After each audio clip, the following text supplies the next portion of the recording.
అందరికీ శుభోదయం అండి. ఎర్రబాలెం గ్రామంలో సుబ్రహ్మణ్యేశ్వర స్వామి దేవస్థానంలో జరుగుతున్న శ్రీమద్ భాగవత సప్తాహ జ్ఞానయజ్ఞం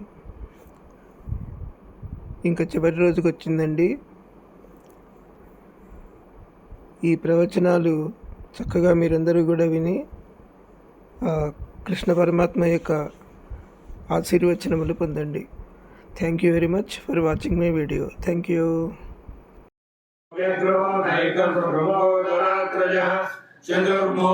చతుర్బాహు చతుర్వ్యూహ చతుర్గతి చతురాత్మా చతుర్భావ చతుర్వేద వివేకపాత్ సమావర్తో నివృత్తాత్మా దుర్జయో దురతిక్రమ. హాయిగా కూర్చోవచ్చు, చదువుకుంటూ ఉండవచ్చు.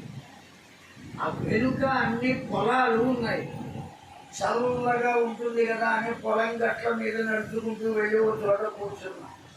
మేకల్ని మేపేటువంటి వాడు పాడుకుంటున్నాడు. ఏమని పాడుతున్నాడు వాడు? తెల్ల గొర్రె ఒకటి, నల్ల గొర్రె ఒకటి చల్లంగా గడ్డి మేస్తున్నాడు. అది చూస్తుంటే నా మనసుకి పగలు రేతిరి కలిసి కాలాన్ని మింగుతున్నట్టున్నది అన్నాడు. ఎంత గొప్ప వేదాంతం చెప్పాడండి వాడు. వాడు ఏమన్నా చదువుకున్నాడా? శాస్త్రం చదివాడా? వేదం చదివాడా? అనుభవం వాడికి చెప్పింది. తెల్ల గొర్రె నల్ల గొర్రె మేస్తున్నాయట, గడ్డి మేస్తున్నాయట. ఆ తెల్ల గొర్రె పగలులాగా కనపడింది, నల్ల గొర్రె రాత్రి వలె అనుకున్నాడు. అది మేసేటువంటి గడ్డిని కాలంతో పోల్చాడు. పగలు రాత్రి గడిస్తే కదండి ఒక రోజు అయిపోయేది. ఒక రోజు అయిపోయింది అంటే కాలంలో 24 గంటలు గడిచినవి. కనుక పగలు రేతిని కలిసి కాలాన్ని మింగుతున్నట్టున్నది. ఎంత ఎంత గొప్ప మాట చెప్పాడండి వాడు. కనుక ఎవరి వద్ద ఎంత విద్య ఉంటుంది అనేది ఏమీ తెలియదు. నేనేదో మహాపండితుణ్ణి అని తల ఎగరవేయటం నాకేమీ ఇష్టం లేదు. అడిగిన దానికి సమాధానం చెప్పగలం. ఎందువల్ల అంటే గురువుల యొక్క అనుగ్రహం చేత. ఇప్పుడు ఆ శమంతకమణిని తీసుకుని జాంబవతిని వెంటబెట్టుకుని సత్రాజిత్తు వద్దకు వచ్చాడండి. స్వగృహం శ్రీమత్కృత కౌతుక మంగళం ప్రవిశ్య దేవసదనే మణిం విప్రైర్నివేశయతు. ఆ దివ్యమైనటువంటి శమంతకమణిని తీసుకుని వచ్చి సత్రాజిత్తుకు అప్పచెప్పారు. జరిగింది ఇది అని తన వెంట వచ్చినటువంటి సాక్షులు చెప్పారు. కృష్ణయ్య, నేను అనకూడని మాట అన్నానయ్యా, నింద వేశాను, నన్ను క్షమించు. ఆ నింద వేసిన నేరానికి నన్ను నేను శిక్షించుకుంటున్నా. ఇదిగో నా కుమార్తె నిన్ను కోరుకుంటున్నది శాస్త్రాజితి. ఆమెనే మనం సత్యభామ అని పిలుస్తాం. ఆమెను నీకు అప్పగిస్తున్నానయ్యా. ఈ మణిని నువ్వే తీసుకో, ఈ కన్యామణిని నీవే తీసుకో. మణి నాకు వద్దయ్యా, నా దగ్గరకు రాకుండానే నన్ను అవమానించింది. వచ్చిన తర్వాత ఇంకెవరు ఎన్ని మాటలు అంటారో. కనుక ఆ మణిని నీవే ఉంచుకో, కన్యామణిని మాత్రం నాకు ఇవ్వవయ్యా అన్నాడండి. ఎంతమంది భార్యలయ్యారు? 3 భార్యలయ్యారు. ఈ 3 తీసుకుని హనీమూన్కి బయలుదేరాడు పరమాత్మ. ఎక్కడికి హనీమూన్? ఊటీనా కొడైకెనాలా? ఎక్కడికి వెళ్ళాడండి? హస్తినాపురం వెళ్ళాడండి. ఇంత తెలివి తక్కువ వాడెవడైనా ఉంటాడా చెప్పండి? పరమాత్మ కనుక వెళ్ళాడు. ఎవరి కొరకు? బాంధవుల కొరకు వెళ్ళాడు. అక్కడే కొన్ని రోజులు ఉన్నాడు హస్తినాపురంలో. ఆ ఉన్నటువంటి కాలంలో ఒక రోజున అర్జునుని రథంలో కూర్చుండబెట్టుకుని కృష్ణ పరమాత్మ ఆ రథాన్ని తోలుకుంటూ అరణ్యానికి వచ్చారు. చెప్పండి. కొంచెం అడ్జస్ట్ చేద్దామని ఆ భగవంతుని మాయను ఏ విధంగా దాటగలుగుతాడు? డాక్టర్ కదా ముందు మనోనిగ్రహం కావాలి. ఇప్పుడేగా మనం చెప్పుకున్నది శమము, దమము, కరుణ అత్యంత విలువైనవి ఈ మూడు కూడా. వాటిని పొందగలగాలి. ముందు అసలు మనస్సును నిగ్రహించుకుంటే ఇంద్రియాలను నిగ్రహించుకోవచ్చు. దాన్నే నిగ్రహించుకోలేం కదా. ఒక్క పని చేయమని చెప్పారు రామకృష్ణ పరమహంస. నీలో ఉన్న దుర్గుణములలో ఒక్కటి భగవంతుని పాదాల దగ్గర పెట్టవయ్యా అన్నారు. ఒక్కటి పెట్టగలిగితే మిగతావి వాటంతటవి పోతాయి. ఒకటి వదులుకుంటే, ఒకటిని మనం తెలుసుకుంటే మిగతావి వాటంతటవి వస్తాయి. కనుక సాధ్యమైనంత వరకు ఏం చేయాలి? వదులుకోవడం కోసం ప్రయత్నం చేయాలి. కనుక ఏం చేయాలి? ఆ భగవంతుని మాయను దాటాలి. అది మిక్కిలి కష్టం. కనుక సామాన్యమైనటువంటి మానవుడు మాయ నుండి సులభంగా బయటపడాలి అంటే ఎలా అంటే ప్రబుద్ధ అనేటువంటి యతీశ్వరుడు చెబుతున్నాడండి.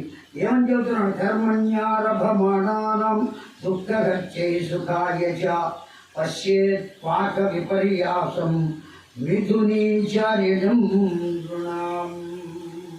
చాలా గొప్పగా చెప్పాడండి ఓ నిమి మహారాజా. ఐహికములైన కోరికలలో మునిగిపోతాడు జీవుడు. ఎప్పటికీ కూడా మనం కోరుకునే కోరికలన్నీ కూడా దేనికి సంబంధించినవండి? ఇహలోకానికి సంబంధించినవి భగవంతుని అడుగుతున్నామే కానీ పరలోకానికి సంబంధించినవి ఏమైనా అడిగామా? ఒక్కటి ఇంతవరకు పుట్టి బుద్ధిరిగిన తర్వాత నాకు మోక్షమే కావాలయ్యా, ఇంకా ఏది అక్కర్లేదు అని ఎప్పుడు అడిగామండి? నివృత్తి మార్గంతో మనకు పల్లె. ఏ మార్గం కావాలి? ప్రవృత్తి మార్గం మాత్రమే కావాలి. కేవలం సుఖప్రాప్తి కావాలి. ఆనంద ప్రాప్తితో మనకేం సంబంధం లేదు. ఆనందం అంటే ఎలా ఉంటుందో కూడా మనం ఆలోచించం. దేన్ని ఎప్పటికీ కోరుకుంటామయ్యంటే సుఖమే కోరుకుంటాం. లోకంలో జీవులందరూ కూడా అదే పని చేస్తారయ్యా. ఎవరు దుఃఖాన్ని కోరుకుంటారు, కానీ సుఖాన్నే కోరుకున్నా జీవుడికి మాత్రం ఏం మిగులుతుంది అంటే దుఃఖమే మిగులుతుంది. ఏది దుఃఖము అన్నారో తెలుసునా అండి? ఆ దేవాలయానికి వెళ్ళి నాకు ఒక్క సుఖం కూడా కలగటం లేదయ్యా అని చెప్పేటువంటి మాట కూడా దుఃఖమే అన్నారు. అసలు నాకు ఏ సుఖము లేదయ్యా అని అనుకోవటం కూడా దుఃఖమే. అలా అనుకోకుండా ఉంటే అది కొంతవరకు సుఖం అన్నారు. ఏది దివ్యమైన జ్ఞానము? నాకేమీ తెలియదు అని తెలుసుకోవడం కన్నా గొప్ప జ్ఞానం లేదు అన్నారు.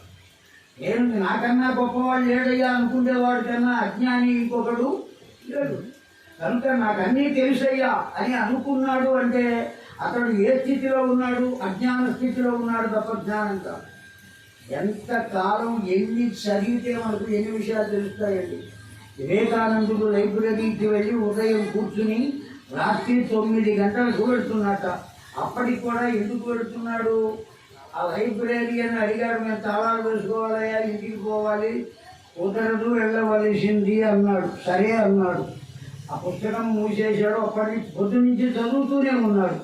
ఆహారం లేదు, దాహం లేదు.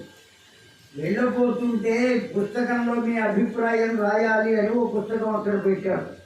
దాంట్లో వివేకానందుడు రాసి సంతకం పెట్టాడు. ఎన్ని పుస్తకాలు చదివిన తర్వాత నాకేమీ తెలియదు అన్న విషయాన్ని నేను తెలుసుకున్నాను అని రాసి సంతకం పెట్టాడు. ఎన్ని గ్రంథాలు చదివితేనండి సామాన్యమైనటువంటి జ్ఞానాన్ని పొంది ఇవాటి రోజున నాకన్నా గొప్పవాడు లేడు అని అనేక రకాలుగా విన్యాసాలతో సంచరించేటువంటి వాళ్ళు ఎంతమంది లేరు. కనుక ఎంతవరకు మనకు తెలుసు ఆ విషయాన్ని తెలుసుకుంటే వాడు భక్తుడే. ఎంతవరకు మనకు తెలుసు అనేటువంటిది పరిశీలన చేయడం మొదలు పెడితే ఎంతవరకు వాడికి తెలుసో వాడికి అర్థమవుతుంది. ఎదుటి వారు చెప్పవలసినటువంటి ఆవశ్యకత లేదండి. ఎవరికి వారికే తెలుస్తుంది. తాను చేసినటువంటి దోషములన్నీ తనకు తెలుస్తాయా? తెలియవా? అట్లాగే ఈ విషయం కూడా తెలుస్తుంది. తెలిసిన తర్వాత కూడా బుకాయించరాదు. నాకేమీ తెలియదయ్యా, కాస్త నీవు అధ్యయనం చేయించవయ్యా నా చేత అర్థిస్తే అప్పటి వరకు నీకేమీ తెలియకపోయినా తరువాత అయినా బాగుపడే అవకాశం